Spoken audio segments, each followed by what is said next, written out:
There is no provision that all those able and willing to work will always be in a position to find employment. An army of unemployed almost always exists. The worker is constantly in fear of losing his job. Since unemployed and poorly paid workers do not provide a profitable market, the production of consumers' goods is restricted, and great hardship is the consequence.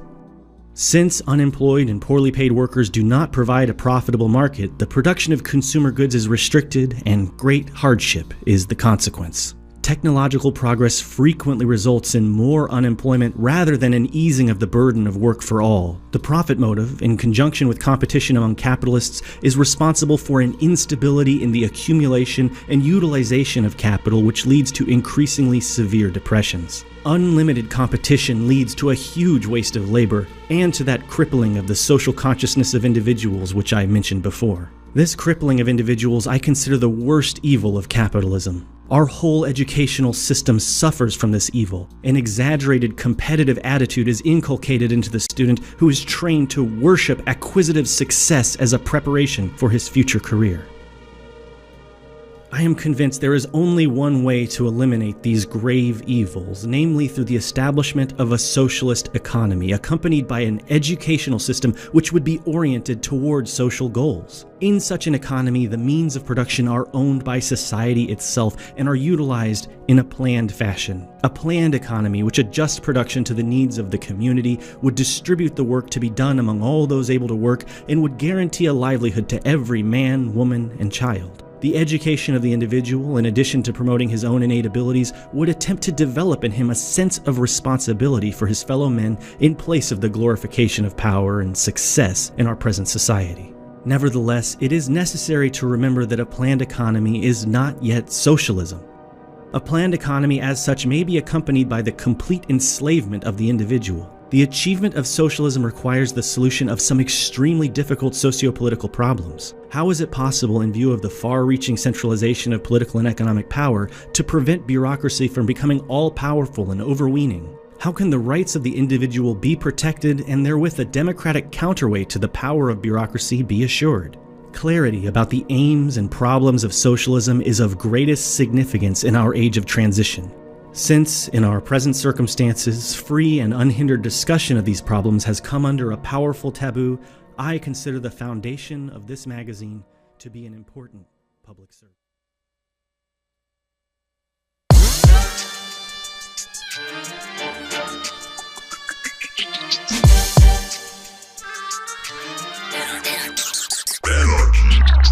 Welcome to the Michael Brooks Show. We're broadcasting live from downtown Brooklyn, USA, where left is best, as it is everywhere else, with super producer Matt Leck. Hello. Chief economist David Griscom. How's it going? And of course, all other producers, members, contributors, people making the TMBS experience happen. We appreciate all of you manning all of the aspects of this vital effort. On this week's program, the Anthony Fantano. He is the hardest working, busiest music nerd on YouTube. And we're talking about Nas's It Was Written. We're also going to talk about reggae. He might be trying to question my love of the genre. If he does, things could get heated or they could be elevated. You never know. And looking forward to this conversation happening a while. Then returning champ, TMBS crew, Malaika Jabali returns. She's in studio. We're talking about organizing for a post-capitalist future. What does the transition, the exit out of capitalism look like towards an enriched, democratized world? What is the organizing basis of that? Then we'll talk about the Kamala Harris, Joe Biden dust up, why Joe Biden's time warp is holding us all back, and gerrymandering, voter suppression, and how to fight it. We're going to get into some details of that effort as well. Then we'll take it into the post game, where, of course, we have a debunk from Bed Burgess. Bad, of course, is Nancy Pelosi and the absolutely, completely morally failed Democratic leadership voting to fund Trump's border war. Freudian, maybe Jungian slip, actually.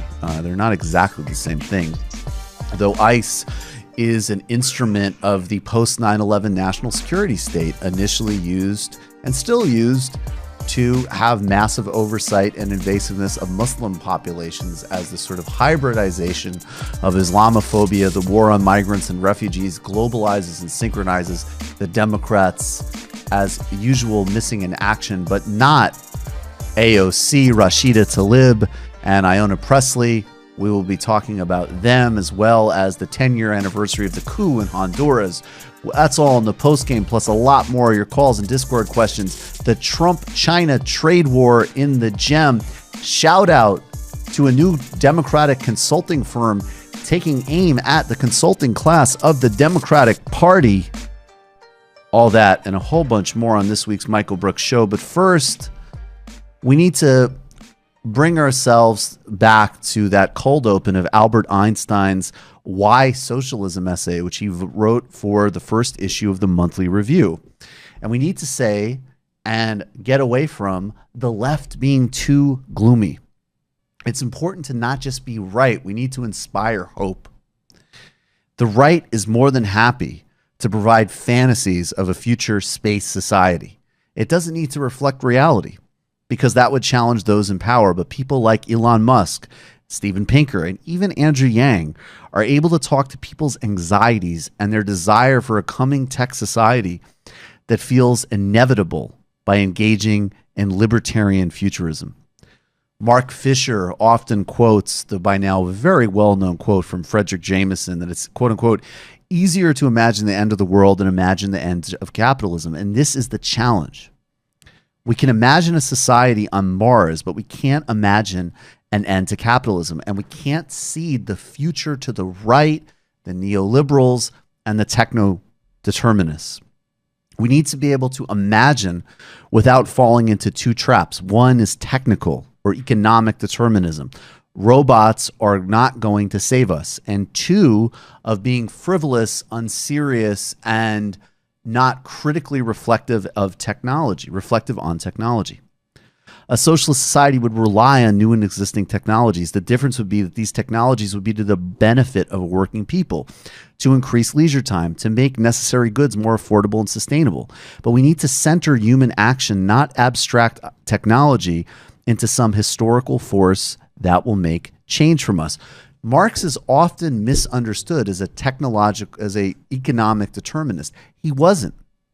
He centered economics as part of a broader sociological process of understanding the relationships between those who own and those who work, between productivity and leisure, between what actual value is and how it is created, between technological and economic changes and how they're reflected in cultural norms, legal structures, and broader politics. He didn't say that with a changed economic practice that was the single driver. It was, again, overdetermined. It was an integral process. Integral was a term that Gramsci would start to use when he talked about broader parastate institutions, how common beliefs, that is what hegemony is. Broader intellectual structures, belief systems, and guiding institutions synchronize with the material forces. If we had on one side of a grid, and this is actually, Ken Wilber has a very helpful quadrant on this. Say there's individual and social, and then objective and subjective. So there's large group patterns, individuals interacting with and making figuring out their own situation in the context of the group. Then there's objective systems that describe things like currency flows, technological changes, and so on. And then there are shared cultural mythologies and stories, and then individual human beings dealing with their own particular fears, aspirations, and desires. All of these forces work together. History does nothing. It possesses no immense wealth. It wages no battles. It is a man It is man, real, living man who does all of that, who possesses and fights. History is not, as it were, a person apart, using man as a means to achieve its own aims. History is nothing but the activity of man pursuing his aims. That's Marx on the Holy Family in 1845. If we can reclaim a rhetoric and a vision of the future, we can also fall out of the trap that the late great radical journalist Alexander Cockburn identified in this clip. Let's check this out. Usually when people talk about the strategies for the left, they start by depressing everybody a lot. I've always noticed that left people are very good at depressing themselves and each other when they look at the world. My dad, who told me years ago when he was in New York in the 30s, that he used to see a Communist Party organizer haranguing the masses. And the organizer would say, "Comrades, as we stand here today, millions of our brothers and sisters are being horribly tortured in the dungeons and cells of the British Raj in India. Millions more are groaning under the lash of tyranny and oppression in Latin America. Join the Communist Party." People kind of back off a bit. And of course, Cockburn wasn't saying that those things were anything other than absolutely true and in absolute need of being fought against. But we need to articulate and chart our own vision of a human-centered future that actually works for all. Under the current regime, new technology is used to make life worse, and it's born out of the needs to feed an endless war machine, market incentives, and as a sort of basically self-enforcing apparatus of worker productivity and helping meet targets and metrics of tech companies that you are not paid for and don't necessarily contribute to your life in any meaningful material or emotional way. Recent developments in military technology and the waste of intellectual ability to develop quote-unquote smarter bombs are a disturbing and persistent example of this. Technologies developed with the intent to benefit the rich and the powerful, for a few companies to increase the amount of control over workers, to extend office hours into all hours of our life, e.g. email, and to extract rents from already occurring economic activities and to increase monopoly power, Uber and Amazon. The vision of the capitalist isn't more innovative. It is cowardly and subversive to profits and war.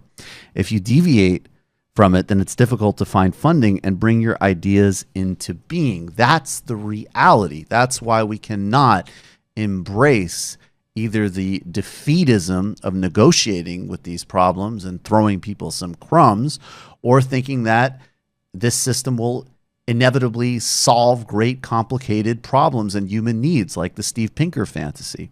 But we can also see that the same dynamism and effort that has actually generated these technologies and generated these ideas and generated some of this innovation that has been so profoundly misaligned because of capitalism can be put into generating unbelievably beneficial institutions, ideas, and movements and governments for people. This is why when we do shout-outs, we look at whether it's public housing in Vienna, indigenous movements reclaiming their rights in Ecuador. There's a absolutely massive space for people who care about the future and have a vision of it to reclaim a sense of optimism grounded in an actual understanding of the context of today's world, and therefore actually think about technology in a sophisticated and integral way. The fact is that the future is not possible until we break through political and economic inequities of our time. Again, that's Mark Fisher, that's capitalist realism. Even as everything changes, is it really changing other than the amount of hours people are working, the acceleration of destruction of the environment, the endless asymmetries of capitalism and power?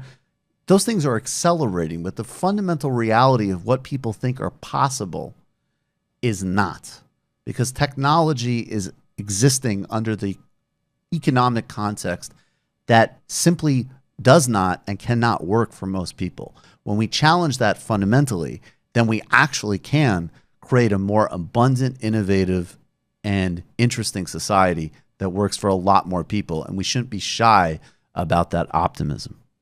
If we If we don't, we'll be left with a technologically advanced oligarchy more powerful than today. Anything you guys want to add on that?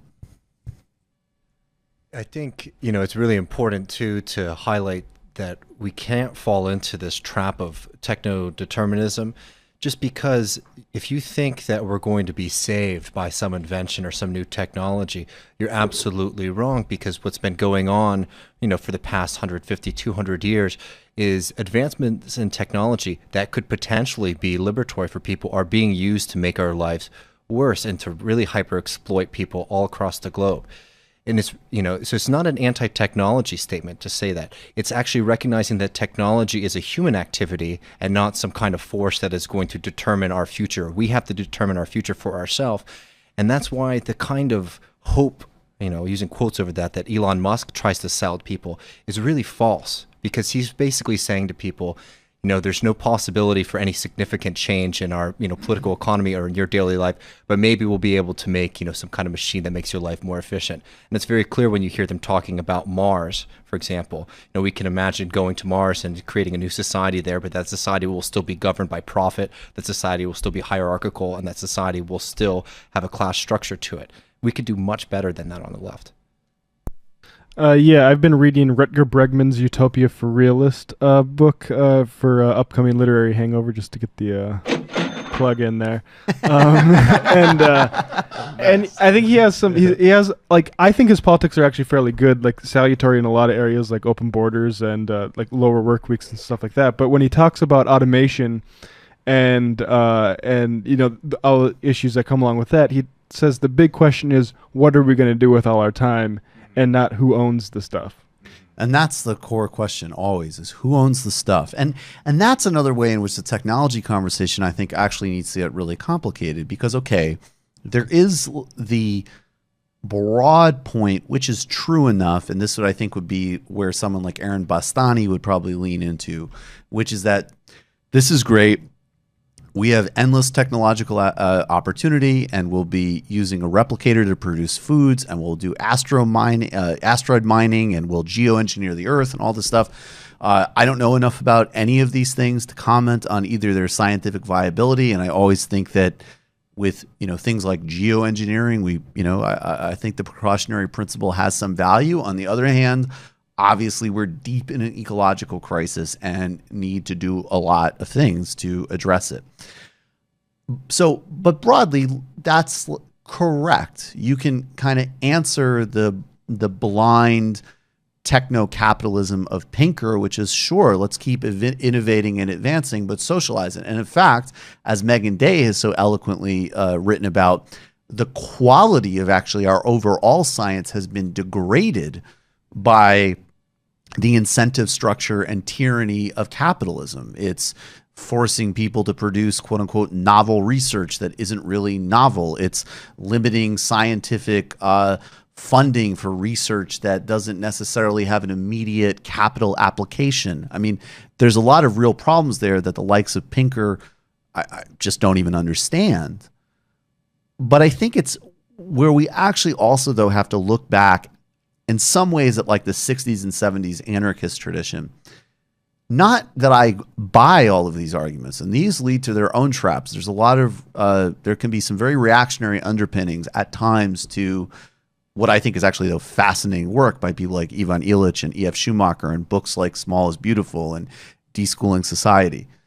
But they were critics of institutions that set out to accomplish certain goals and then had a tendency to generate massive problems inside the goals they were supposed to address. And I think what's helpful about that perspective, look, that perspective can and was harnessed by neoliberals and libertarians to undermine the welfare state in incredibly damaging ways that created the situation that we have today, which is even worse in many respects. At the same time, we don't want to just go back and idealize linear bureaucracy and quote unquote progress. And the way that complicates the tech conversation to me is, yes, if technology and progress is decoupled from capital incentives, of course it will be much more broadly beneficial. And none of us are talking about like folding back in the woodwork. That's not what we're talking about at all. And even a book like The People's Republic of Walmart has a lot to teach us along those lines, even in terms of, efficiency and planning and what that actually looks like. At the same time, we are living in the product of decades of technology that has been, yes, initially there's always the government funding component. That's what libertarians never want to acknowledge, no doubt. But in terms of mass deployment, whether military technology at the most damaging and harmful end or your phone, and frankly, in today's world, I think we know that the nexus of surveillance that connect social media to our military technologies not necessarily as big as we would like them to be. I mean, look no further than Palantir as a very disturbing example of a company that plays in that sort of shared terrain. We don't know what a liberated technology actually looks like. And all of the incentive structures that technology has played in is flowing directly out of those problematic institutions. So the answer is definitely not reject technology, but it wouldn't just be as simple as, oh, we'll just get out of the way because technology is this value neutral thing. We know that technologies are human artifacts. And so in a socialized space, maybe, your smartphone and what it does might actually probably look very similar in a lot of ways. In other ways, it might look different, and it might incentivize different types of behavior. All right, let's get to fascinating food. Lots of content here for the show, but let's get to the shout out. We have a new shout out song we're going to try from Ed. I forwarded it to you. It should definitely in your inbox. It's forwarded from me.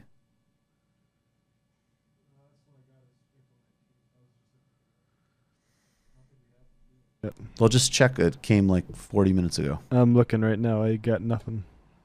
This is fake news, folks. It's I don't fake know. news. Fake news. Staring right at it. Matt doesn't want to get it. I do want to get it. I mean, I have the old one here too. All right, just play the old one. We'll do it next week. Let's get to the shout out. Yeah, word. This is good news. This was reported in the, of course, no fault of the genius DJ Danerkey. I like this.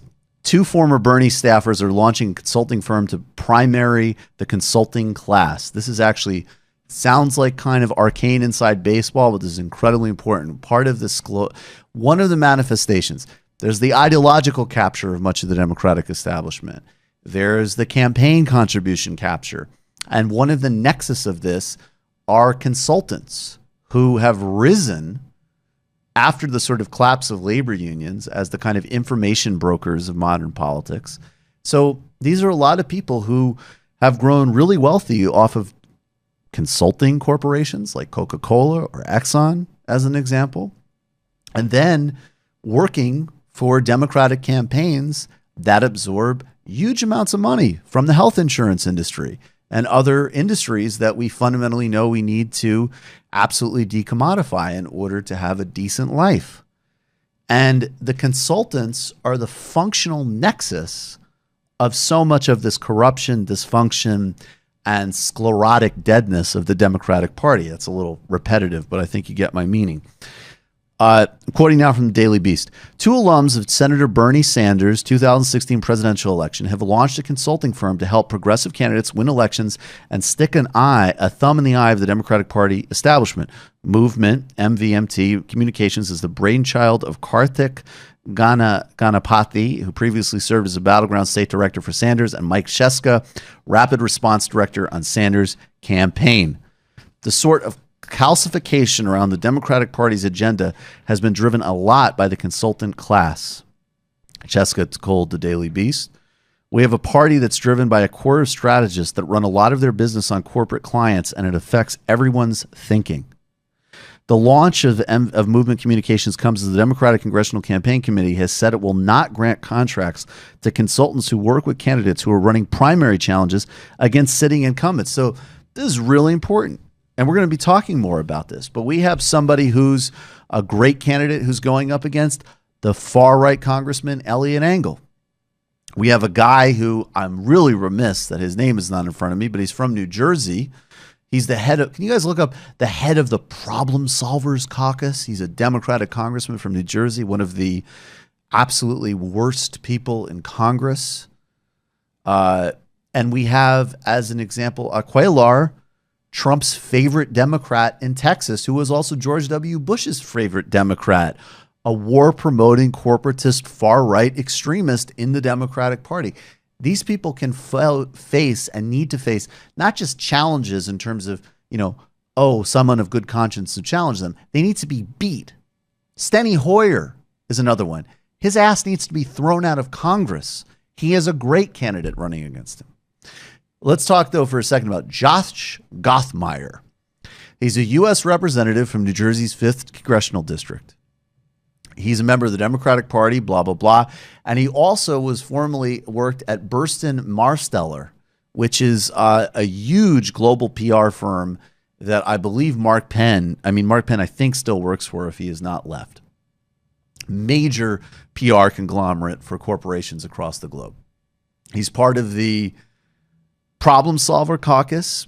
He has numerous ethics questions surrounding him and many others, and was one of the people who, in the words of the co-chair of the Progressive Caucus, Mark Pocan, said, "I want to know when the Problem Solvers Caucus became the Child Abuse Caucus, after the Problem Solvers helped push through this despicable vote that Nancy Pelosi signed off on to accept the Republican Senate bill on border funding without any mandate of humanitarian protections for these people that have been kidnapped and terrorized, where people are still dying in these circumstances today." So shout out to Movement Communications, and let's get rid of the absolutely odious, repugnant Gothmeiers of the world. And if you're in New Jersey's 5th, give his office a call and tell him what you think about abusing children and being a hack corporatist. Let's see, do a little touch of a pitch, and then we're going to get to Anthony Fantano. Become a member of the Michael Brooks Show today. That's how this show runs. We need you. We need to get to 3,000 patrons. We're well on our way. That's our next clear goal, patreon.com/TMBS. I'll talk more about it next week, but I'll be short this week. In the first of the month, as I always say, it's starting to straighten itself out, but there's plenty of people who have declines and changed card numbers and stuff. Just go and make sure that that's fixed by the 4th, 5th, or the 5th. By the 5th, not the 6th, because usually that's when things settle up on the 5th. Make sure that everything is up to date. There's no problem with you continuing with your membership of the Michael Brooks Show. Massive extra content. August 24th, we're in Chicago at Lincoln Hall with Gene Bajlan. I'm incredibly excited about bringing Left is Best to the Midwest. As I've said recently, we've crossed a third of the ticket sales. So again, I always say this, I don't know. We ended up packing both Brooklyn and LA. Now, obviously, I want to be as at home in Chicago as we are in Brooklyn, LA, but I mean, Brooklyn is obviously home, and LA is in some ways almost like a second home. So, but we want people to definitely, we don't know. The previous pattern is in that in the last 3 weeks, these things start blowing up and massively selling out. And I know, like, when people come to the door, that's not happening at the previous shows. So I'd go get your tickets now. And of course, if you can, get the VIP ticket and come hang out with us, because we really love that hour of hanging out and getting to know people before the show. It's actually a lot of fun. It means a lot. We're all peers. We're all friends. And it's fascinating to hear from people and get to know people. We have an amazing audience. All right, we're going to take a little bit of a break, and we'll be right back with the Anthony Fantano on the Michael Brooks Show. Welcome back to the Michael Brooks Show. Joining us now, it's been a long time in the making, the Anthony Fantano. He's the host of the Needle Drop, massive, mega YouTube channel. He's also the hardest working music nerd in the business. Anthony, thanks for being here. Hey, thanks for having me on. Really appreciate it, man. You like Adidas tracksuits? I do love Adidas tracksuits. I've sort of been a little into the look ever since just like seeing Run DMC in them. I've just always thought it was like a really sharp look, and a fan of the show who is an employee at the Adidas store hit me up and said, "Yo, dude, just like if you want anything at the Adidas store, like I could totally get you something half off." And I'm like, man, like I've always wanted a tracksuit. My Italian heritage has like always spoken to me and said, you want a tracksuit, like it makes sense. And so I picked one up, and then it was just like it was. I mean, you can attest to this. It's like wearing a glove. All over your entire body. It is. Yes, and also the mobility of being able to look dope, move around, but then also just like not change before you go to the gym. But you sent me a message with literally a video of you opening the box. Yes, I got every color of the rainbow. Yes, you did. I got the blue, I got the red, I got the black. I have all the colors. Don't undersell it, man. All right, no, I was inspired and jealous when you watched that video. So how did you get into the music review game? I kind of started all the way back to my college radio days, just doing a music show covering a lot of different genres. And when I was going to school for broadcast communications and journalism, eventually landed a internship at an NPR station in the area and was shadowing reporters. The station I was working at had gone from all classical to all talk the year that I had sort of started interning there.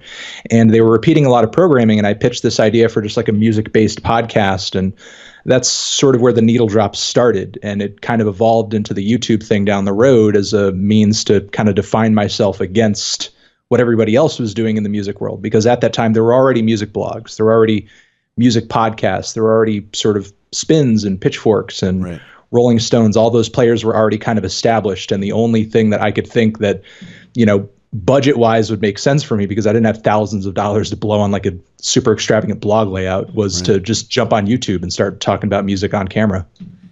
And I'm wondering, like, I read all of those places sometimes when I'm interested in a particular record or whatever, but sure, there's an interesting, do you think it's part of just the format? Because it's like your videos are, you could match anybody from Pitchfork in terms of like nerdery and reference and analysis, but you're definitely stripping. Like, it's funny because I know you have a college radio and journalism background, but there is like no complex head, no hype beat. Like, there's no pretension about it. Like, you've really, I mean, at least in my opinion, you've cut that down a lot while still being insane, like disturbingly informed in music. I have no idea how you know this much about music, but how do you pull it off? It's just like a never-ending obsession. I mean, even before I was running my YouTube channel, I was always at the record store. I was always on Wikipedia. I was always on like allmusic.com. I was always reading various books about different genres if I could pick them up. I remember one time in college, my jazz professor I was just taking an intro jazz course to finish off an arts electives, and I played bass. So I just sort of, took that on to finalize my degree credits.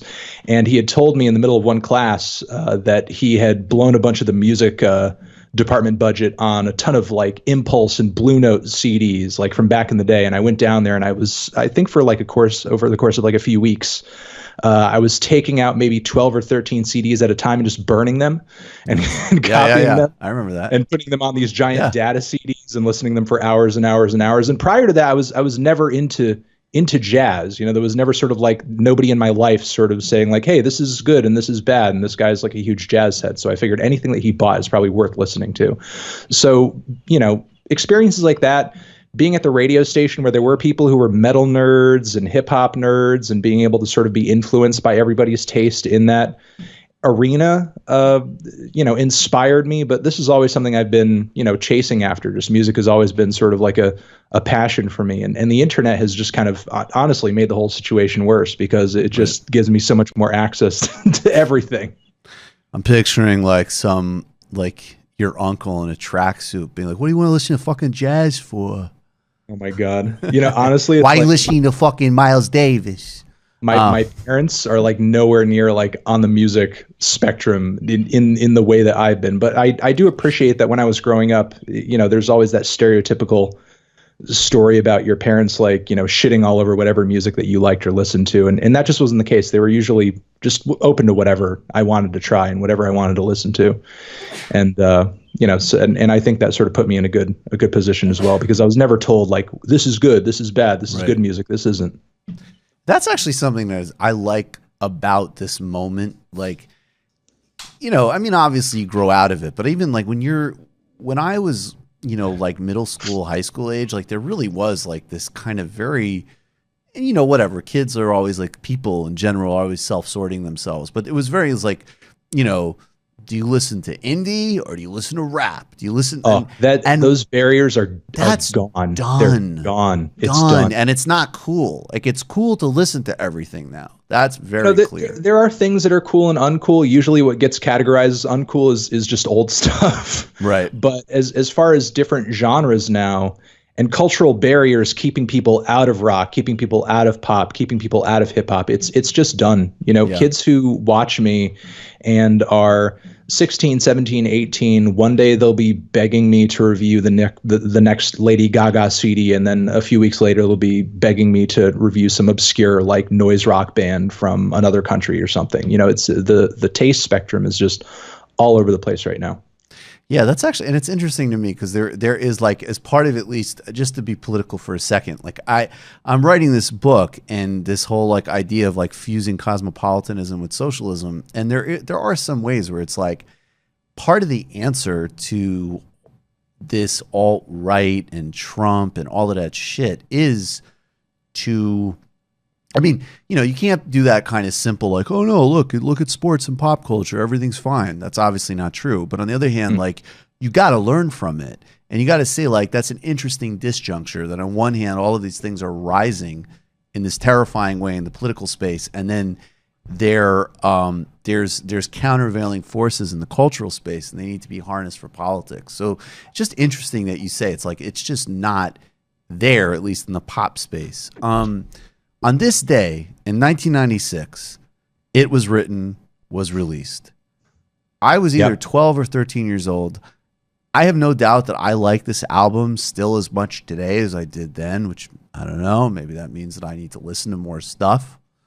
But is it as good as I think it is? I think it's held up pretty well. Nas has a handful of classic records, and that's easily one of them without question. And in the grander scheme of rap in the 90s, it was a pretty groundbreaking record, and I think set the tone for a lot of things to come, both good things and bad things. Right. But for most popular genres, any major change in style is going to usher in bad trendy ideas and significant artistic ideas. And again, I think It Was Written was certainly an example of that.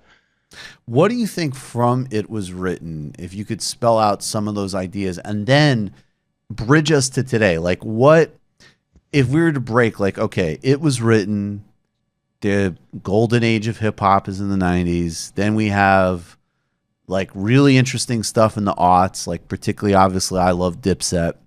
And then say today, everybody from Kendrick to Meek Mill to Drake or whatever. What is it specifically about that album, though, that you think set and reset things and maybe is still relevant or not relevant today? Yeah, if you're talking about interesting stuff that was coming out during the aughts, bling era stuff, right now we're in a moment, thanks to artists like Drake, for example, and Kendrick as well, any major artist, where we have this incredibly deep fusion of not only forms of hip hop, but pop music as well. Like, hip hop right now is so incredibly dynamic instrumentally. It's more melodic than it's ever been in a lot of respects. A lot of the appeal of the genre comes down less to the lyrics and more to the instrumental and the sonic aesthetics of the songs and the genre.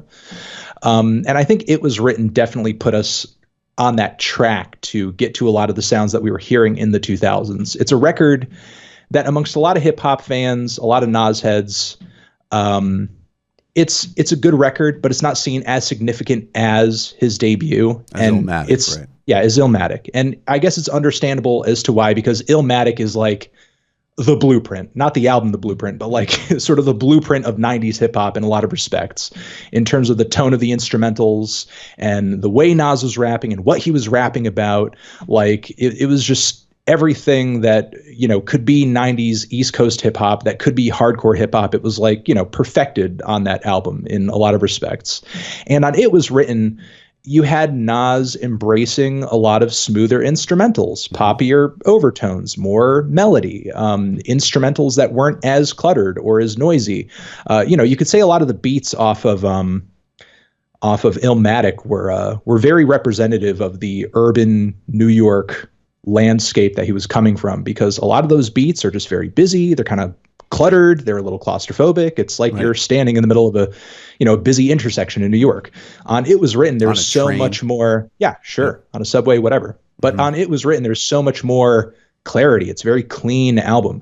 And it's very really pristine. cinematic. I mean, that's, and it's funny because that's one thing that I think has kind of gone away. Like, I do think like that sort of like idea that an album is like basically a mafia movie, that is dissipated to some extent. Like but then, I mean, when you talk about the kind of fusion stuff, and it's funny to bring this album up because I think today, obviously this stuff is so much more produced, but I always wonder, like, do you think the Fugees, the Score album is to me, in some ways, that's kind of like the prototype too, right? Because people like Drake, that's part of what he does, is he goes and he says like, okay, like now we're doing soca. Now we're doing Afrobeat. And you don't even need to know what he's pulling from. Like, people can still just be, you know, focused on his usual kind of like moodiness, which is actually another interesting connection to Nas, because Nas obviously not in the way Drake is, but Nas is very moody. But what do you think about the Score Fugees connection to all of this? No, I think that's one of many records during this point in time that sort of like, you know, set that more instrumentally dynamic and cinematic tone. I mean, if you want a record that came out in the same era that I think sort of serves that purpose even more, it's got to be Dr. Dre's The Chronic, right? Because that came out in the early 90s, and for a record that early in the decade, even still today, it sounds so fantastic. Like every drum hit, every synth on that record sounds immaculate. And I think it's records like that you know, put the East Coast in a position where they're like, okay, we need to either like get more aggressive, go harder, or we eventually need to reach a point, which I think, you know, Nas did with this record, where we're kind of matching them on that level of that production value, of that cinematic tone, of that melody, of those more dynamic instrumentals. Like, we couldn't just like, you know, be like Onyx on a track forever and just like give them the hardest boom bap beat and just scream our brains out, you know, which, I mean, and that was a cool 2 to 3 year period. You know, that was a cool trend, you know. But the thing is, like, as much as we look back on that, that was a trend in and of itself that did get stale. You know, even De La Soul made fun of it on a record. I forget which song it was, you know, but it's that track off of one of their early albums where like, this track's for all those hardcore acts. Which one I can't remember, but people like De La, who before were doing more conscious, more Afrocentric stuff, like a lot of those hardcore acts that were just screaming their brains out that came along, like they thought that stuff was kind of silly. You know, right. Of course, probably in retrospect, they look back on and they're like, yeah, you know, that was a cool moment in time. But in this, you know, arena in time, like, these are the artists who are being competitive with their contemporaries. You know, the song on this record, The Message, you know, Nas had tracks, or rather, you know, bars on that song that originally Tupac thought was about him, and he got pissed and he responded to it in song. But originally they were about Biggie, because around that time Biggie had been claimed, you know, to be the king of New York, because Biggie himself, you know, he was starting to, from interviews I've read, he didn't want to, but he was starting to trend toward that poppier direction as well with Juicy. You know, originally, Juicy, yeah, that's interesting. My read was that Juicy is the song on Ready to Die that was like, this is the strategic, this is the radio song, which is really interesting. Yeah. Like, and then absolutely, Life After Death is incredibly, like, it's like a lush album. That's honestly like the only word I could think of. Real quick, on It Was Written, for somebody, both, I guess, what is your favorite track on it? And for somebody who never listened to it, although it's hard to imagine, because If I Ruled the World, I feel like everybody's heard, but like, what's your favorite track on that album?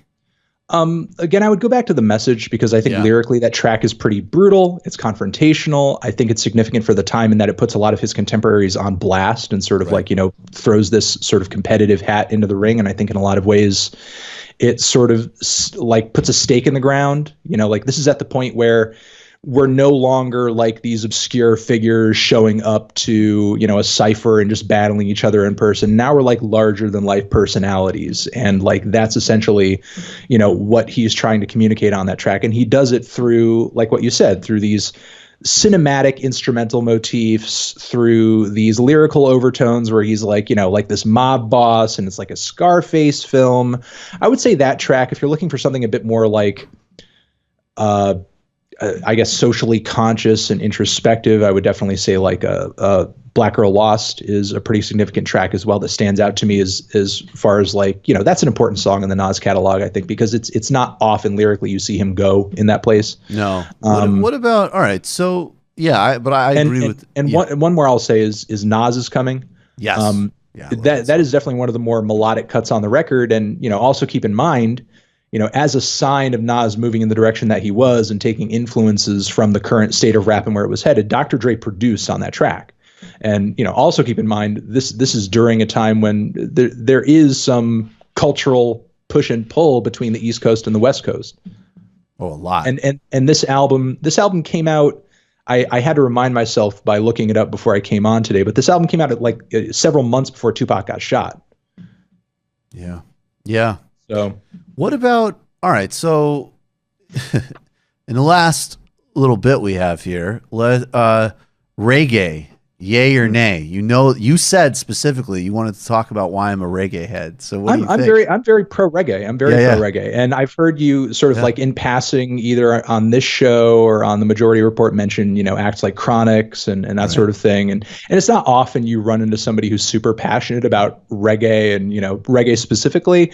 So I was wondering how, how deep you are into the genre, how much you follow it, because I mean, even I myself, I like it, but there's a lot of old school and roots reggae acts that I'm not that into, or not that I don't like them, but I haven't really dove in that deeply into a lot of the classic records. For the most part, I'm very much into dub reggae, Lee Scratch Perry and the Upsetters and Scientists, but mostly because I'm a bit of a production nut and I like the effects and I like the kind of crazy sort of like studio trickery that typically goes on a dub reggae record. It just kind of really interests me and I think all that stuff is really neat.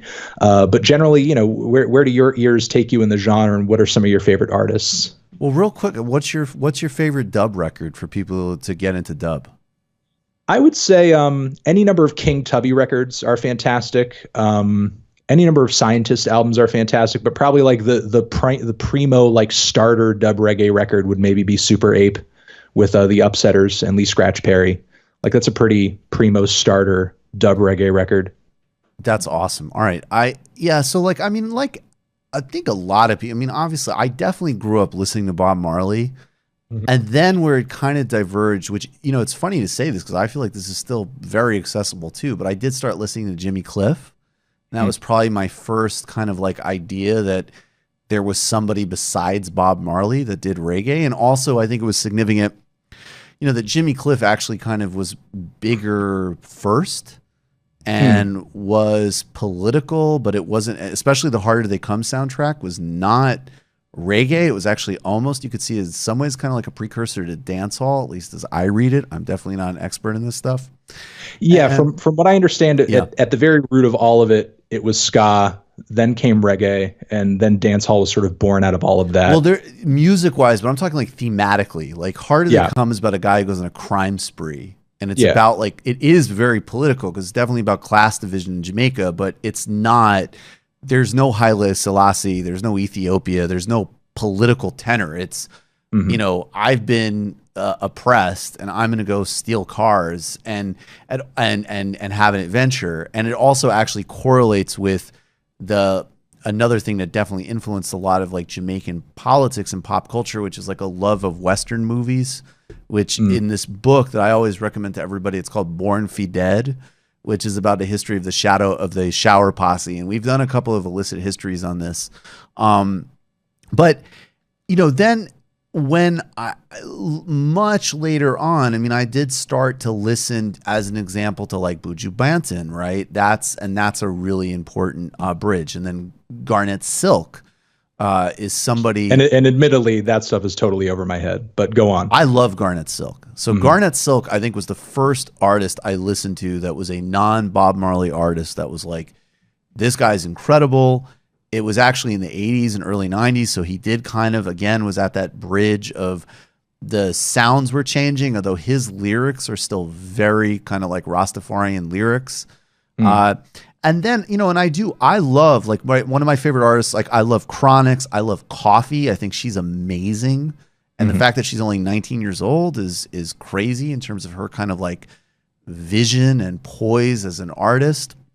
I think that, you know, but I also love Movado and I enjoy Vibes Cartel. I think the other thing that caught me when I started to sort of, you know, upgrade, because there was a while where it was like, yeah, I was kind of aware of what was happening in dancehall and I would listen to various tracks, but not that closely. And I think what caught me about Chronix was it was just interesting when he got big in like 2014, 15, and 16 was like this broader kind of shift that for the first time in a long time, at least, again, I could be definitely corrected by plenty of people I'm sure who know better than me, but it seemed like, oh, all of a sudden, this kind of roots thing is relevant again, you know, after like just a total dominance. And dancehall is, I love dancehall. I'm not doing like a fake contrast here. And obviously it was always there and there was plenty of artists that worked in between, but it did seem like, okay, here's somebody who is going to become one of the biggest pop stars in the world coming out of Jamaica, who's like clearly in that, you know, conscious, I don't really like that word, but definitely in that lane. And also, like, you know, the stuff that he was saying about Obama and everything. I mean, he caused a lot of controversies in Jamaica. And so I think right now between Movado, who I think consistently puts out, I really like Movado, Vibes Cartel, I don't know how you're able to produce that amount of music while you're in prison with that production quality. That's kind of amazing. But it is interesting to me that between, you know, Chronix and Jesse Royal and Coffee and Protege and, you know, all of it, John Nine, that whole sort of like roots thing is back, but like of this time is very interesting to me as a trend. And I like listening to all of it. Yeah, I will say there was definitely a period where reggae did go through, and I think dancehall is still very much in the middle of it, this pop phase where you do have a majority of the artists chasing after whatever the most popular form is, merely because it's just so marketable. And it's, you know, if you're good at it and you end up sort of succeeding, it's like shooting fish in a barrel. Right. But once that tide ends up coming in, you do end up seeing like a resurgence of artists kind of returning to, you know, some of the more socially conscious, again, we'll use that, forms of the genre, because again, it becomes more about sort of the people making it than the people consuming it, you know, which in a lot of respects is what happens to a lot of genres when they sort of hit that apex of pop appeal. What do you, actually, how did you get politically engaged? I'm very curious about that.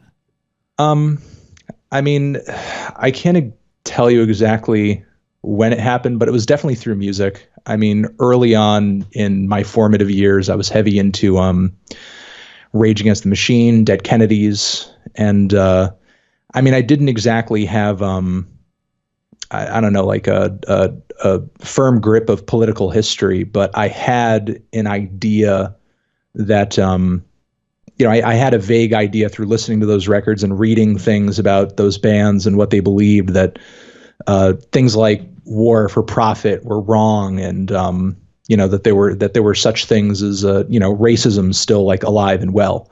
And I would say it just slowly sort of snowballed from there. And I would say I kind of got politically active around the time that Bush got into office. Not that I was, you know, super radical or anything, or like you know, pissed off that he was in office at the time. I was definitely kind of curious as to why the election went down the way that it did with the chat, the chads and the vote, the vote and the voting ballots and everything like that. But then once the war in Iraq sort of came around, like at that point when I was just starting to, I believe I was just starting to get to voting age at that point, I was like, okay, well, this is just bullshit. Like, how is this like reality? Like, how is anybody like swallowing this? Like, this is not just like, how are we not being skeptical of like why we're entering the fray here? Because I mean, even to anybody who's like paying like the least bit of attention, and this is how, scary the American hive mind is. The fact that the president, after we were attacked by a terrorist group, could divert all aggression and focus of that, anger, which in a lot of respects is justified after the attack, but still that anger, and divert it to a country that literally had nothing to do with it, is kind of scary.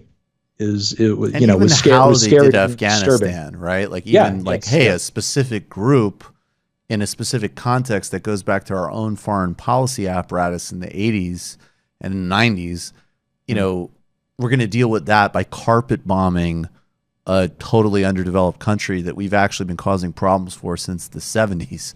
And then after that, we'll go to the place on the foundation of lies that have absolutely nothing to do with it. It is pretty amazing.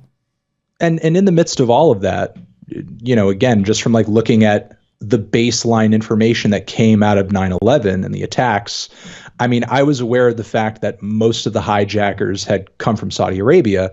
And at that time, I didn't know anything about Saudi Arabia. I could probably barely, as a teenager, tell you where it was on a map. But still, it seemed weird to me that Saudi Arabia was not at all like in the political or news conversation about, where should we be looking? Where should we be fighting? Who should we be, asking questions of? And it's like, well, why does, how is Iraq like on the top of the list, but like Saudi Arabia is like, we're not asking them about anything. Right. At the time, it all just seemed like really fishy to me. I was going to anti-war protests and, of course, obviously it didn't stop the war from happening or anything like that.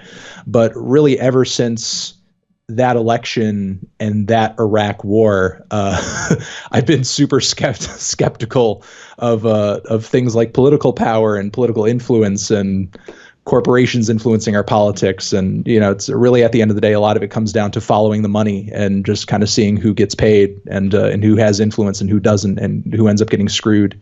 Definitely. And, I in high school, I had maybe through a friend of mine, gone to a few like Green Party meetings here and there. But it's sort of funny because the kind of things that would be discussed in those meetings are now essentially like politically mainstream to talk about. Yeah. Although, still in comparison in those meetings, I would say a lot of what was being talked about was still not as well formulated as people like Bernie and AOC are throwing out there. It was just kind of like a really interesting time to sort of come up in politics. And it's also simultaneously disturbing to see that most people talking about politics now just don't have any grip of like anything that happened like during that time. Because I feel like if you did, you'd be super skeptical of everything the Republicans and everything the conservatives are pushing, even if it comes under the guise of this Trump outsider, veneer. Because at the end of the day, it's like the narrative and the things that are being accomplished under the Trump administration are very much the same.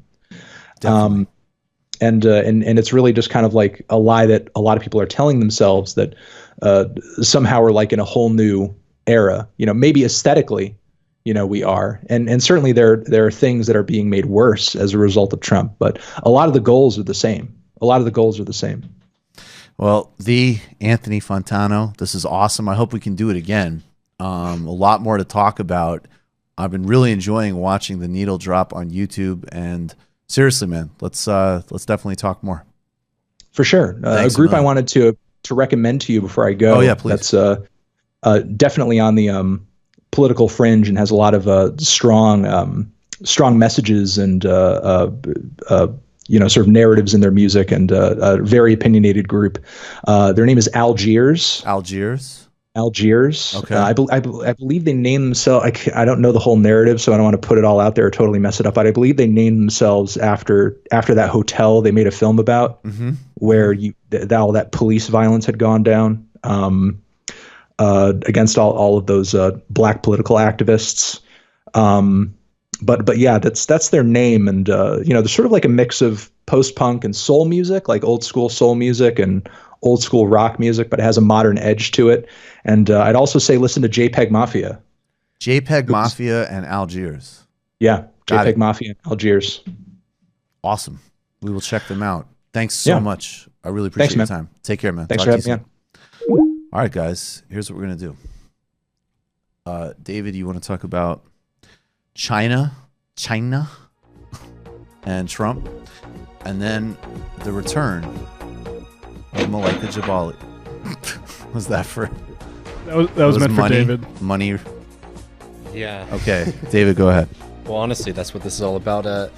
So over the weekend, China and the U.S., or we should be more explicit, China and Trump reached a truce on the trade war, or who knows what we should call it, a truce, a sugar rush for the stock market. The fact is that while we're not going to go forward with further tariffs against China, the fundamental issues that have led to this crisis in the first place have not been resolved at all. Just as a part of this deal, Trump is going to hold off of new tariffs, and Huawei will be able to buy American tech equipment. I'm sorry. Is that how you pronounce it? I believe so. Huawei. Yeah. Okay, got it. I mean, I'm not an expert in pronunciation. I've been pretty radically mispronouncing that, and that's a problem with some of the things we have planned. But go ahead. Anyway, and in response, China will buy more U.S. farm goods, but this deal is really unlikely to last for a few reasons. One, because of obviously all the wacko trade hawks in the GOP. One, Trump's personal fascination with being able to bring China to the negotiating table, but also that the U.S. demands are absurd and punitive against China. I mean, the fundamental fact is that China is, a very powerful country, and their economy is becoming more and more advanced. And central to the U.S. demands has been that China basically relinquish any opportunity for them to become a major technological power. And then obviously the secondary demand, implicit demand, is that the Chinese economy be subservient to U.S. financial interests. So we need to be clear, even though there has already been some celebration on the stock market, which of course is always very volatile, this deal is not going to last. And the effects of the trade war are coming, and in a lot of ways they're already here. We've already seen estimates on global growth have been cut significantly. Just in this last quarter, stock repurchases were down almost 20 billion. And let's remember that that's been a huge driver in the U.S. is because of cheap money. Wow. There it is. Wow. Thank you. We're fact-checking me live on air now. Matt's working for the Washington Matt, Post. can you do a live fact check? I'm with Glenn David? Kessler. I would love that. And then can you prove him wrong by proving him right? Jesus. It's like actually the trade imbalance, if you think about it. So it's like, you see in the U.S. is that stock buybacks have been such a big driving force in, any kind of like growth or economic activity in the U.S. And it shows the short-sightedness of capitalism in the U.S. context, especially where these stock buybacks, which were fueled because of cheap money and these massive tax cuts that Trump gave people, gave the rich specifically, those are prioritized, profits are prioritized over meeting any of society's needs. So now this kind of sugar rush that we're seeing is starting to dwindle. Without this buoying effect of cheap money and these tax cuts, we're probably going to see a lot more volatility in the market. And then underlying it is this kind of general feeling of dread. In the U.S., manufacturing was down in June. This is a crucial economic indicator, and now it's just 3 months that it's been down.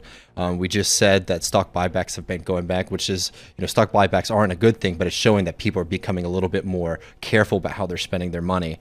And, it's not just corporations either. Big survey that just came out from MarketWatch said 1/3 of Americans have said that they're actively looking to cut their spending in the next year.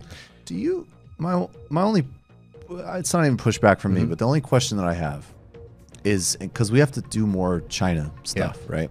So one part is to just say, look, it's ridiculous that we even talk about the Chinese-U.S. relationship primarily through this lens. And it obviously, this whole G2 thing does not work for most workers in both countries. And obviously the imperial ambitions of the United States and China as it develops are not really synchronized with the needs of most of the world either, obviously. So we can have this kind of broader bottom-up peer-to-peer critique. But in China's case, I mean, one, they're never entirely like, no, they're not a country like so much of the world, the IMF and the World Bank, can just dominate and bully on behalf of U.S. corporations because they're too big for that. So part of the reason they have good growth is because they have protected their industries. And that when you start going into things like 4G, when you go into a much more competitive environment, and China, just as the United States does, obviously, that's what's missing here, of course, is stealing technology and aggressively spying and all the rest of it, that like the same dynamic, though, of the past can't just be, where it's like, okay, there's a relationship that's just built on cheap trade and cheap labor in exchange for currency influx, basically.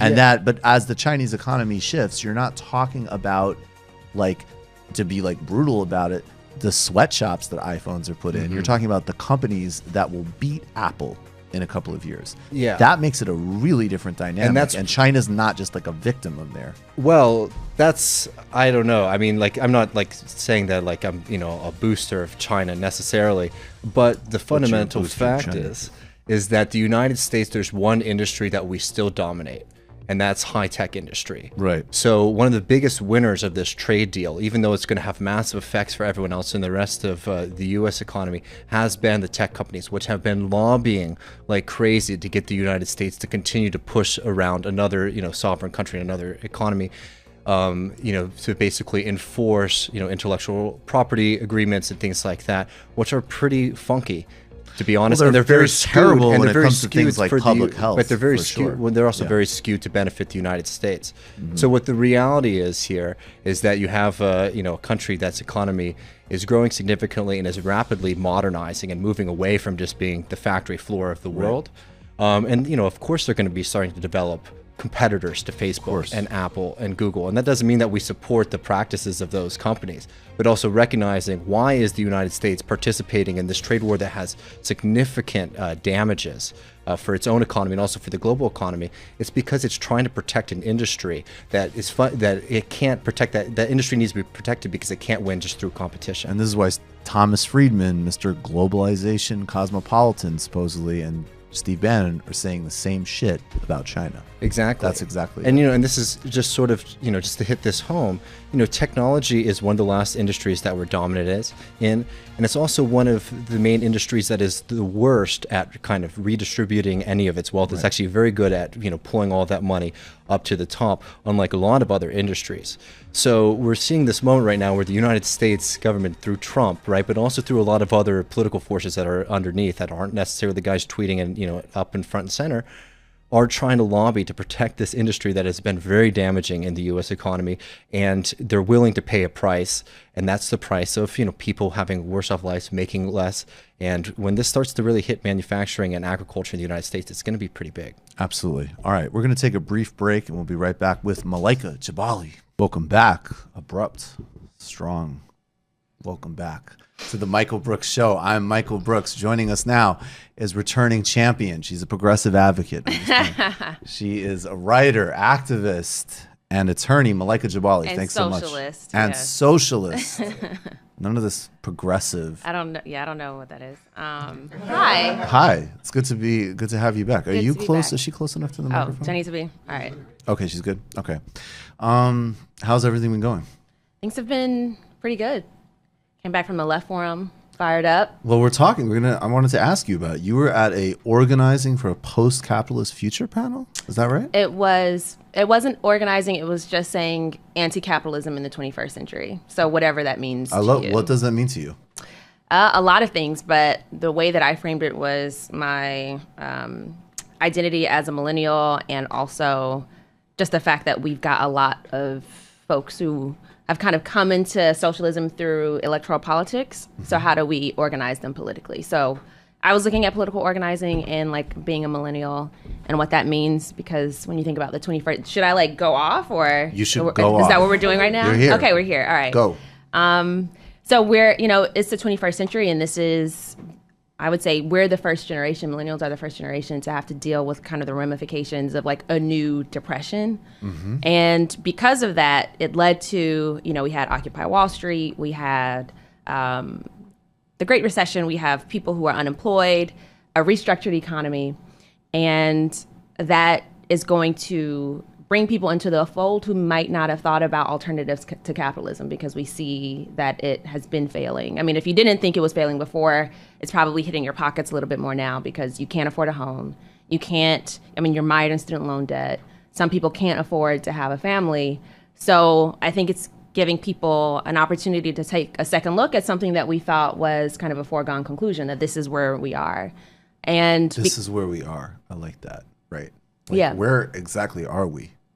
And do we want to be here? Yeah. Those are good questions. Yeah, and people looking at their bank accounts like, nah, I don't want to be here. I don't think so. Right. So this isn't making sense. And then there's a graphic that Bernie Sanders publicized. I don't remember who originated it, but it was like 3 billionaires own more than half of, or they own more wealth than the bottom 50% of the country. That should make everybody angry. Like, that Enraged. is completely immoral. There's no reason why we should have a civilized society, industrial society that looks like this. And so I think people are feeling it personally. And so I kind of talked about that at the forum. How did you become a socialist? It was kind of a long road to it. Both of my parents were involved in like anti-apartheid movements in Los Angeles. My family was always in the struggle. And my mom joined an organization called the Malcolm X Grassroots Movement. And it was very anti-capitalist. It had like socialist roots to it. But I didn't hear the terminology growing up, but it was a certain value system and an anti-establishment philosophy that we upheld. So the Malcolm X Grassroots Movement was like, this country is not doing anything for African Americans. If we look at our history, it was never meant to do anything for African Americans. Like, people say the system is broken, though this is exactly how it's working. So we need to separate from this, the government. So they created it's called a provisional government. And so I grew up, instead of like the Boy Scouts or Girl Scouts, it was the New African Scouts. So in New Africa, we had. Did you ever see Matt there? Sure. Okay, yeah. Sorry, just curious. Go ahead. All the time. And fundamentally, we believed in kind of communalism and sharing and this collectivity and worker co-ops. And so out of I don't know if you've heard of Cooperation Jackson or Chokwe Lumumba, they came out of the Malcolm X Grassroots Movement. So when I was a kid, we would go to Chokwe Lumumba's house. Like, there was like socialist conferences. I didn't know it was a socialist conference until, I asked elders later on. But that was the philosophy. So it was just always in my life.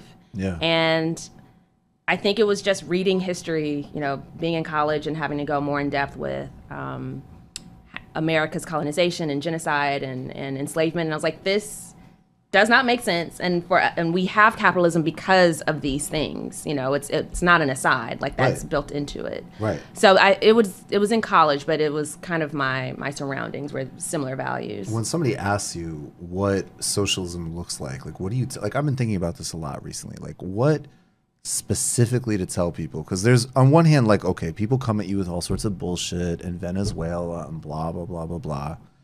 But at the same time, it's fair for somebody to ask. You're asking me to jettison all of the assumptions that I've lived with and grown up with, even though most of them do not work in any way for most people. But whatever. We all grew up in it. We've all experienced it. What does it actually look like? I think it varies. I mean, we wouldn't be having these conferences and all this literature if there weren't arguments about what it looks like. Some people would say that it's the path towards communism to have. But like, to you, I'm curious. So for me personally, to you. I'm still figuring it out. I think fundamentally it is having some sort of democratization of the means of production. I've thought about kind of state socialism, or I guess that would be state capitalism, but where the state controls the means of production. I'm curious as to what that looks like in this government without like armed struggle. So I'm still figuring it out, but I don't think I mean, ultimately, I don't think that we should have the private sector control so many of our industries. Like, I think it should be public, whether that looks like state-run or among workers. Right. Got you. Yeah. I mean, I like, that's why I like Richard Wolff so much, among so many reasons, is I like that he gives you like this, just some like simple premises that you can say to people. Like, if you're going to idealize democracy in terms of voting, why wouldn't you think that this could be applicable to where you spend most of your life, which is in work? Yeah. Why have we lived with the assumption that that space can be totally unrepresentative and totally undemocratic, but yet democracy is great? Yeah. Anything to me that incentivizes maximizing profits is just counterproductive. It makes no sense to have our social services in those types of industries. Right. And it's built that way. Like, corporate law says that in order to be a corporation, you have to maximize profits. And the only way you can get at a social angle to it is by saying that you're doing some sort of social thing to maximize profits. Right. Right. Like, if you have, like, what is it, fiduciary responsibility to your shareholders, right? To poison people's waterways in Ecuador, as an example, because you need to get that oil. That's not even a question of your like personal ethics. That's literally your job. Yeah. I want to talk about gerrymandering and how we deal with it. What's going on, and is this something that Eric Holder is this a good part of Eric Holder's record when he's doing on this? I haven't examined too much what he's doing per se, but there is a kind of a wider movement around it. So this is a graphic that... Do we have this graphic up? Okay, go ahead. That Mother Jones put up, because we're in a period right now. So what's been going on is something that's been going on for quite a while, where Republicans looked at the political landscape after Barack Obama won. They didn't control the House or the Senate. They lost the presidency, and so they knew they had to do something to start taking over these seats. And in true right-wing fashion, they formed various people formed political organizations, but Karl Rove was behind one of them. Like, he backed one of them called Red Map. You can, how clever. How clever. Real quick. Yeah. Because there are some people, believe it or not, maybe watching and listening. Remind people who Karl Rove is for a minute. Actually, it's been so long. Can you remember? He was George W. Bush's guy.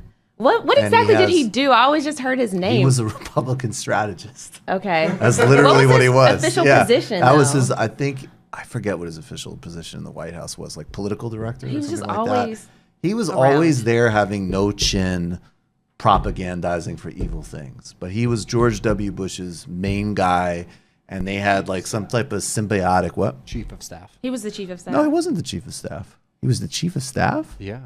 A White House deputy chief of staff for policy, sorry. Yeah, but that was one of those like he had a bullshit title, but he was the Svengali. He was the brain. Yeah. There was literally a book that came out called Bush's Brain. They had one of those like real sick, like George Bush thinks he's dumb, and he's all like, "Oh, you came from nowhere.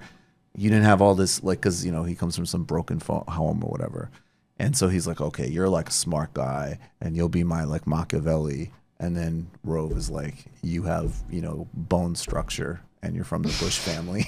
And I will live out my like fantasies of virility through you. And then we had a Wall Street meltdown and an Iraq invasion because of them. Yeah. All right. So anyways, go back. Casual. Yeah, I'm just telling you what they did. All right. So this master guy is in charge of Red Map. Yeah, so he was like, all right, we got to maintain our power, guys. So what he did was create this, he was behind something that was a part of like they had a Republican legislative sort of committee. So for all the state legislatures throughout the country, they came together, they coalesced, and they formed Red Map. And what it did was essentially raise a shit ton of money from a wide variety of corporations. They just developed a whole arsenal, and they said, we're going to target state legislatures. And the reason why that's important is because state legislatures do the redistricting map. So whenever there's a census, they take a look at what the population looks like, and they change the maps so that it can be according to the census. So, each voter has an opportunity to have their vote represented equally according to the Constitution.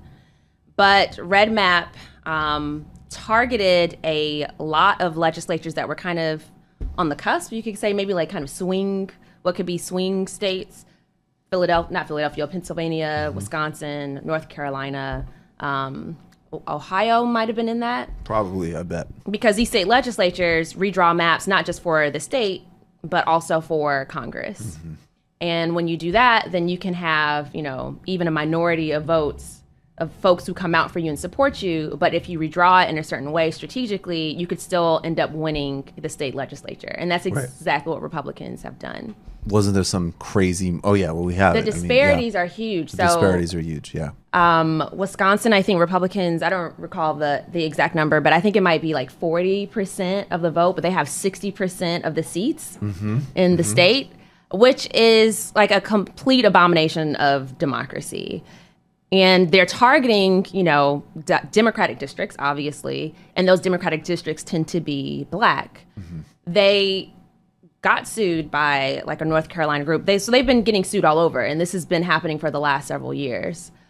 But they were very blatant about it being like racial gerrymandering. So all they did in North Carolina was say, oh, this isn't a racial gerrymander anymore. This is just based on Democratic districts. But it ended up roping in the same exact like demographics. And so the Supreme Court said this is a political question because it's this partisan gerrymandering, and we don't have any sort of like jurisdiction over that. We don't do politics. We don't do politics. We don't do politics. Right? Yes. Okay. A racial gerrymandering, no, because that's, violates constitutional principle, 14th Amendment. But partisan gerrymandering, we don't protect that.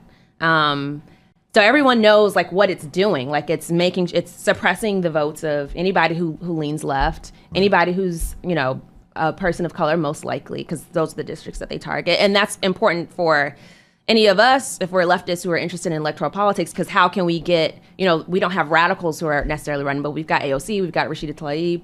And if these folks aren't able to... We've got progressives running. And if they're not able to get into office, then the big, agenda that we're talking about, whether it's Medicare for all, whether it's the $15 minimum wage, we can't have that. So being able to address that, I mean, it's a whole quagmire of stuff. We may not be able to do anything for another few years until the But I mean, census. more broadly, like I do want to learn from people like you who aren't like attorneys. I don't want to make people depressed, but like it's like, okay, the way that they have been able to structure the courts, it's going to be really hard for Medicare for All to survive this court, like even in the best case scenario. What is the broader play to deal with them? Because we all know what they are. I mean, and just again, I just want to remind people, this is the same court that gutted the Voting Rights Act. So several years ago, they're saying we can get rid of it because we're so good now, right? And now with this one, they could say, oh, well, I mean, yeah, that's partisan political manipulation, but it's not racial, so we don't have to deal with it. Yeah. We know, and John Roberts' whole career is defined by trying to undermine the Voting Rights Act, like going back to the 80s. So, like, I mean, I guess we could stay specific with this, but I do think more broadly, the left needs a strategy for the judicial system. Yeah, well, I mean, the judicial system is one that is obviously key. There have been some talks about having like independent legislative or independent redistricting commissions. That's what some states are doing. And it got passed in a few states.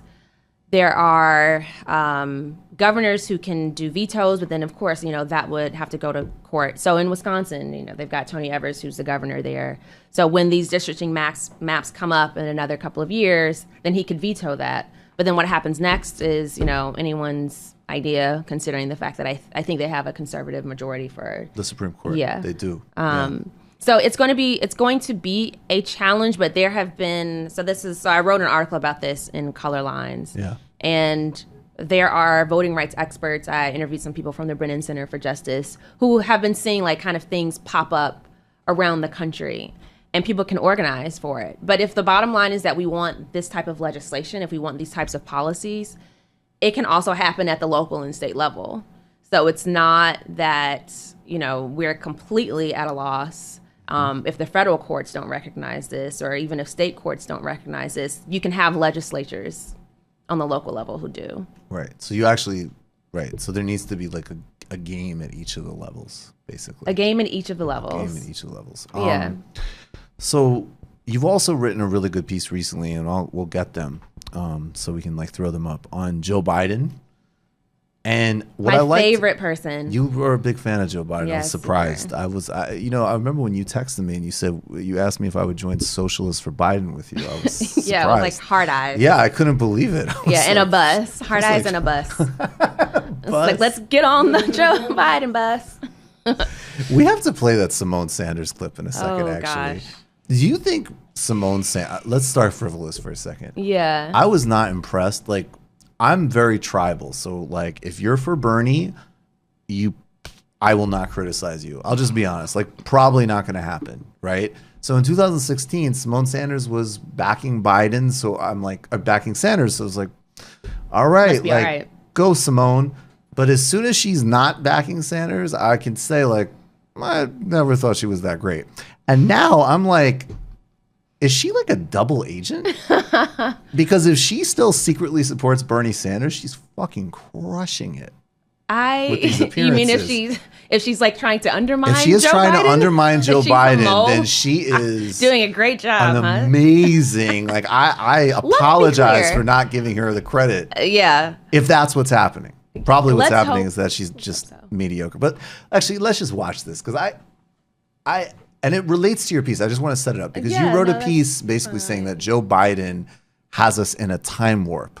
Like we need to deal with the problems of 2019, and he's bringing us back to the wrongs. Well, actually, they are the wrongs of today, and Bernie Sanders has a school desegregation plan of today. But that being said, we're going back to ethnic politics of the 1970s to support segregation. This is Simone Sanders. I guess to be fair, she's doing her best with what she has to work with.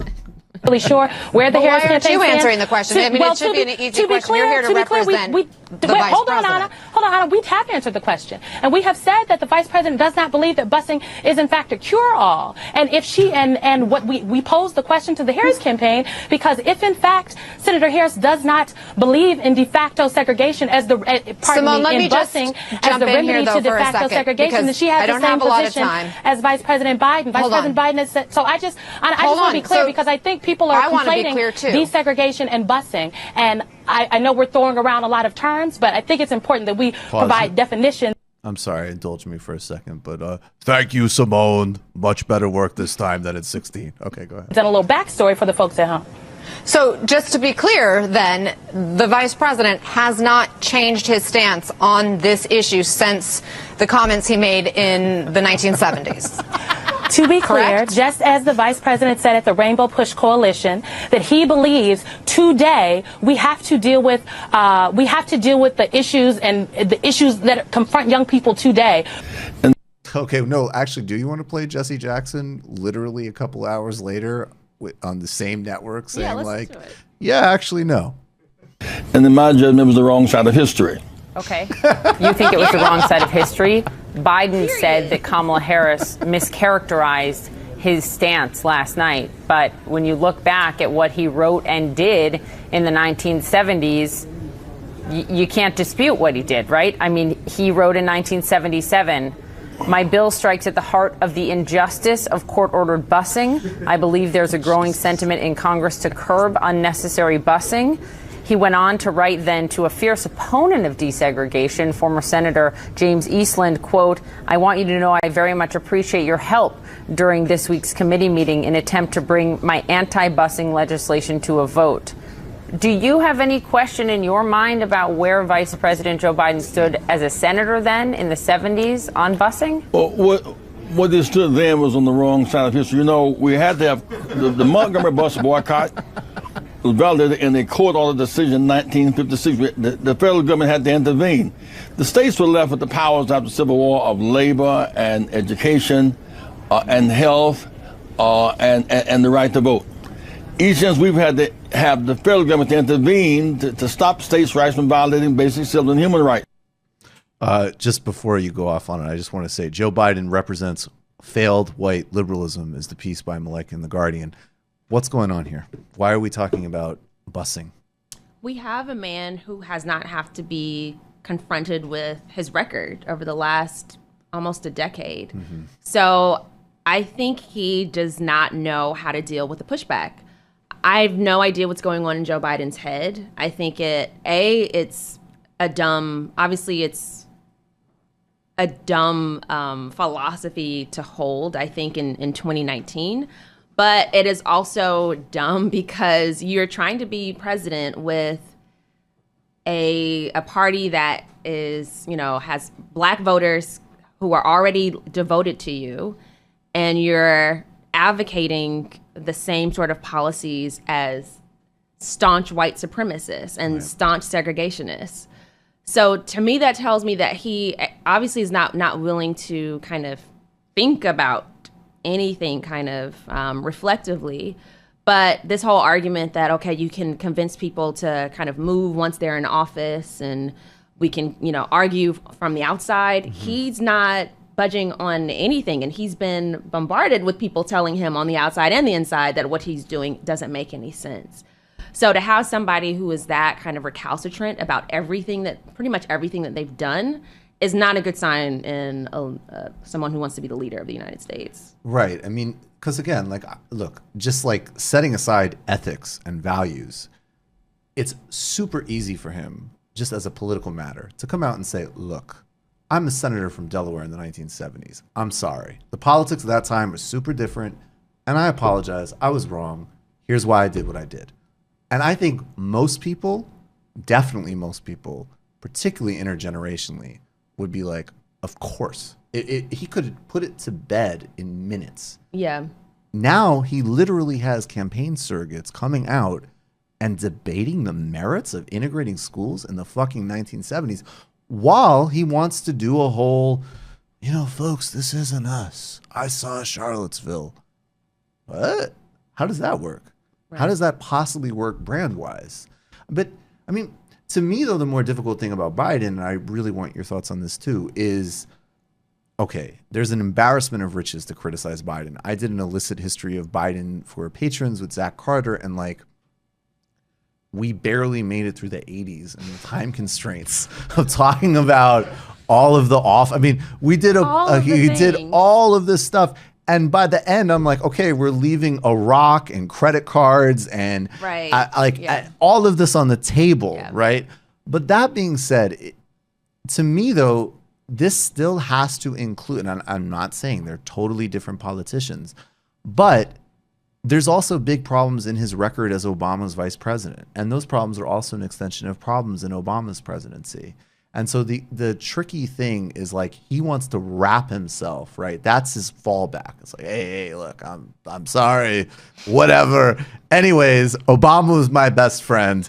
I'll see you at the polls. And part of that answer, I do think ultimately has to be well, wait a second.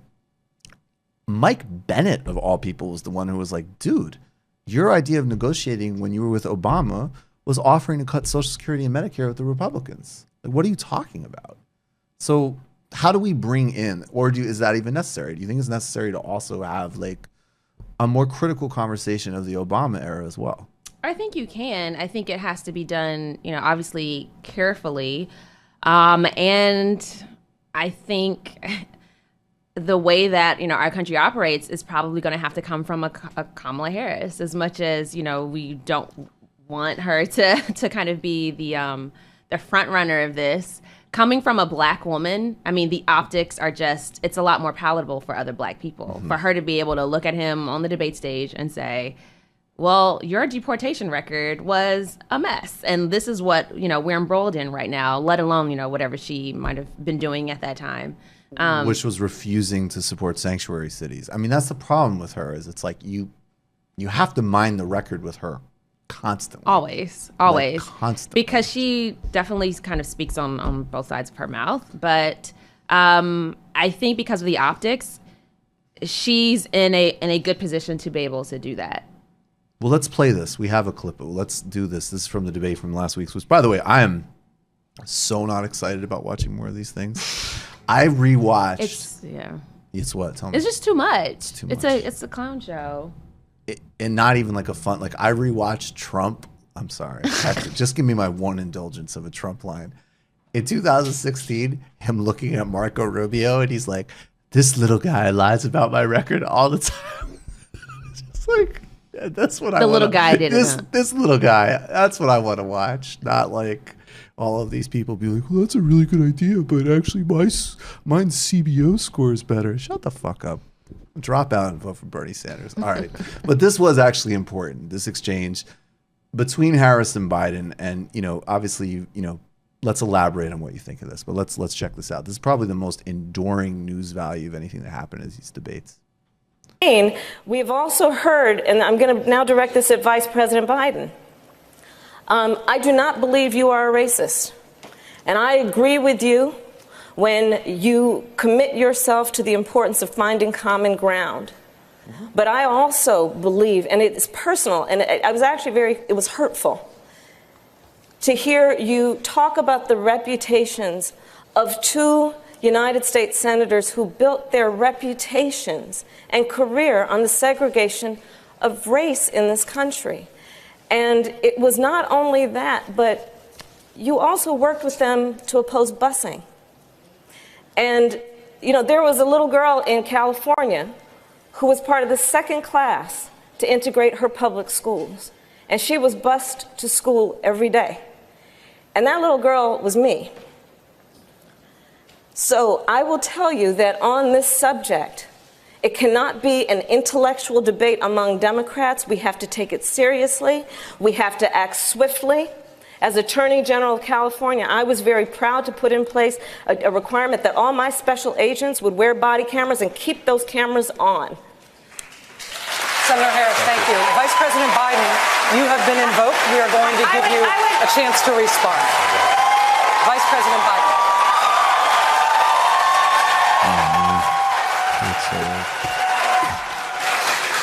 It's a mischaracterization of my position across the board. I did not praise racist.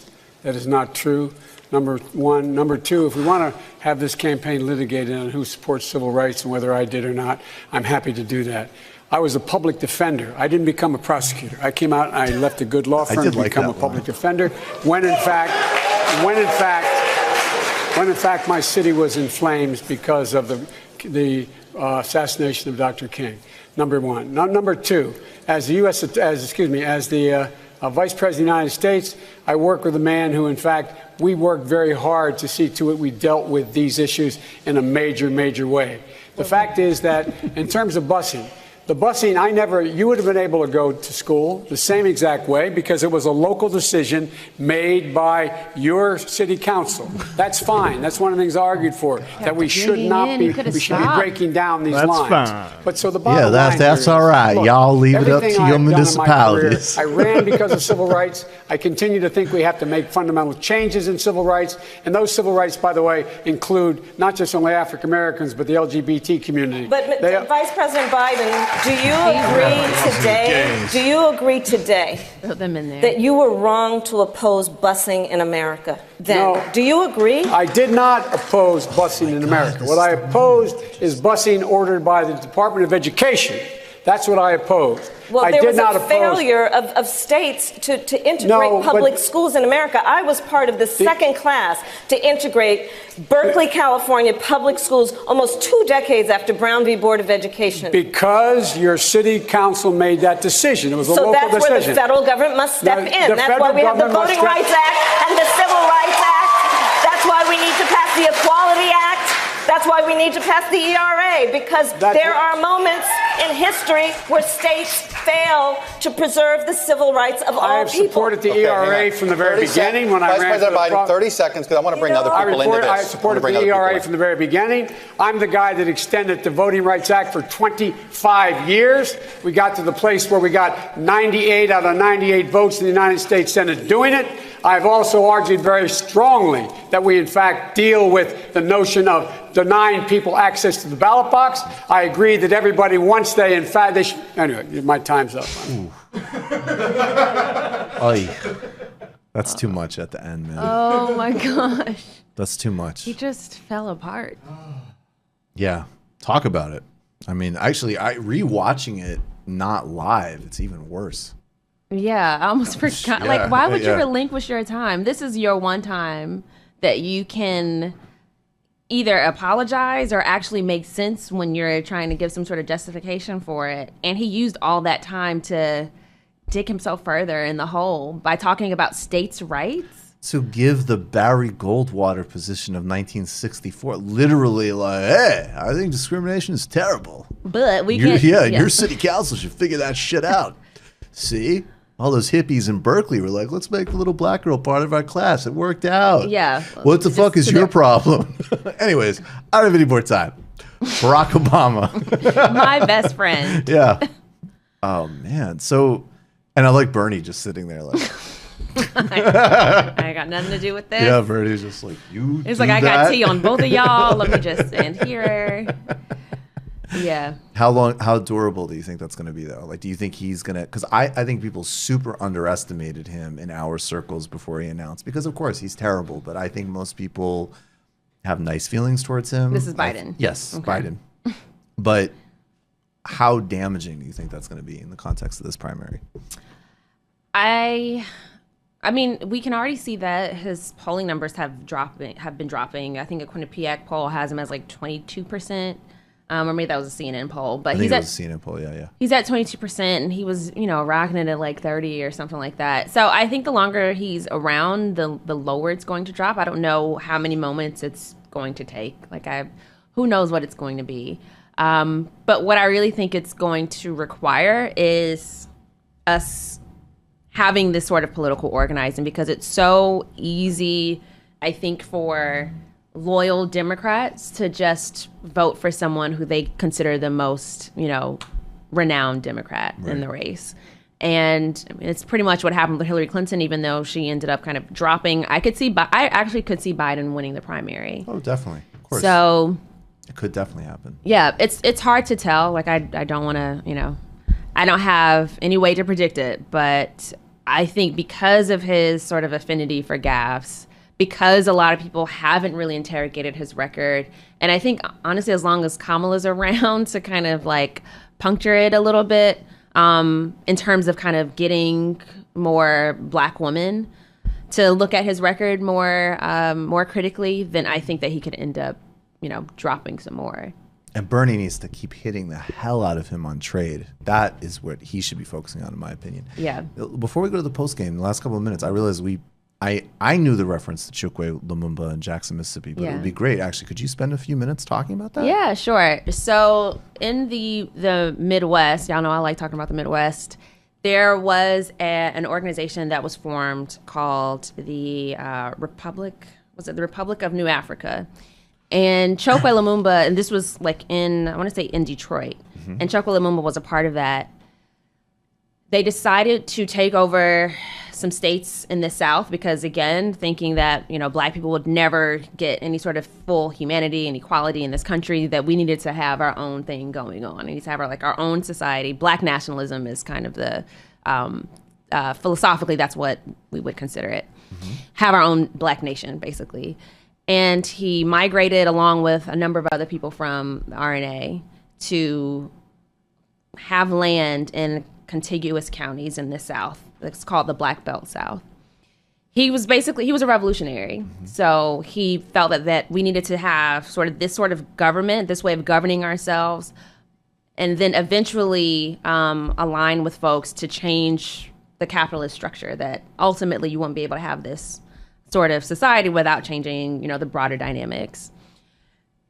He moved down there. I can't recall what decade it was, but eventually they were like, okay, we need to actually get more political organizing and get more younger people involved in this struggle. So they formed the New African Peoples Organization, and then they branched off. I'm giving you real detailed history here. Go. And then branching off into the Malcolm X grassroots movement. 20 years later, and I grew up in the Malcolm X grassroots movement in Atlanta. And 20 years later, what ends up happening is that they recognize that electoral politics is important. This is a good way of us getting at the material needs of these people who are in Jackson, Mississippi. This is where he was, Jackson. But there are other, parts of the RNA in the South. But he was focused on Jackson because it had a high Black population. And they formed coalitions with people down there, it helped that he was a public defender, so they knew that he was fighting for them. It was like, okay, we like Chokwe, even though we don't know this whole socialism thing, we don't know about this whole black nationalism thing, but we trust you. He already delivered for people, right, in a real tangible way. Exactly. He was a community organizer. He was a movement attorney, right. And it ended up kind of, you know, people were attracted to this. They were able to form something called Cooperation Jackson and the Jackson Plan, which was a way of figuring out kind of people. It's like a model for socialism, but in this, you know, this small city, this small town. So it's like in Mississippi. Community-supported agriculture. Yep. Worker-owned businesses, small businesses, that type of thing? Yep. Okay. Co-ops, they bought land for agriculture. They were buying up real estate. Kali Okuno was like big with that, a big figure in that. And he ended up, I think he ran for mayor once and lost, and then ran again in either 2012 or 2014 and won. Unfortunately, he passed away like very early in his term. He actually came up here for, I don't know if you've heard of Charles Barron or Inez Barron, but they're like radicals. Oh, the city council? Yeah, city council and state assembly. But he was here for her inauguration, Inez's inauguration, and then passed away like a few months after that. So then his son ended up kind of taking up the mantle, Chokwe Ntar Lumumba, and he's considered the most progressive mayor in the country now. His son. Yeah. And so that city council is synchronized with all of these like broader projects, right? That's such a super important model. Like it's totally different, but that to me is one of the things that's most dynamic and exciting about Sanders' campaign is even the way that they use their media operation to amplify things like strikes or warning people about ICE raids is kind of analogous of like, what would that actually practically look like? When people always say like, oh, and it's true, if Bernie becomes president, it's gonna be more work after he's president, in my opinion, to get any of this agenda passed than even getting him elected to the presidency. But I think that like that media plan, and then more importantly, an example from like Jackson, of like, that's how you actually do it. It isn't just like, okay, this person's the leader. President, and that's it. And then you protest. It's like, it has to be much more closely integrated. Linked. Yeah, so that's what they created. They created People's Assembly so that you can have folks, just everyday people on the ground, to be able to impact legislation. So if we could do that, you know, throughout the country, then I think a lot of these things will be more realistic, because and this is what I talked about at the Left Forum, is through political organizing that you're going door to door, you're giving people the ideology, you're talking about socialism, but you're doing it in a very practical way. And I don't think we can just do it kind of from our silos or just on the internet or in these intellectual spaces. At the end of the day, like, we have to change communities. Like, that's the whole point, is to change society. So we have to get out there. And that's the work that I do. I'm the co-chair of an organization called Operation Power. And so we had Kali Okuno come and talk about Cooperation Jackson and the Jackson Plan. We've been talking about developing people's assemblies in East New York. And that's where Inez and Charles are. They co-founded the organization. And talking about community land trust, like that's another, like kind of another avenue for sort of socializing private property so that people just can support themselves and sustain a family. Live, grow food, like. Yeah. Right. It's progressive advocacy. I'm just fucking around. All right. We're going to go to the post game. You'll spend part of the post game with us, which would be sure. Awesome. I mean, however. I know. Well, we don't want to like keep people late past the point of being rude, but for the first 20-30 minutes, sounds good. That'd be awesome. Okay. Malaika Jabali, you can find all of her work. We obviously have a link to all the ways you can find her writing on gerrymandering, on Wisconsin, on Joe Biden, and also her opinionating on Twitter. Writer, attorney, activist. All right. I want to thank everybody in the crew who makes this show possible. I really appreciate you guys immensely. Everybody else who works outside of studio, Vic, David, Forrest, Artesian.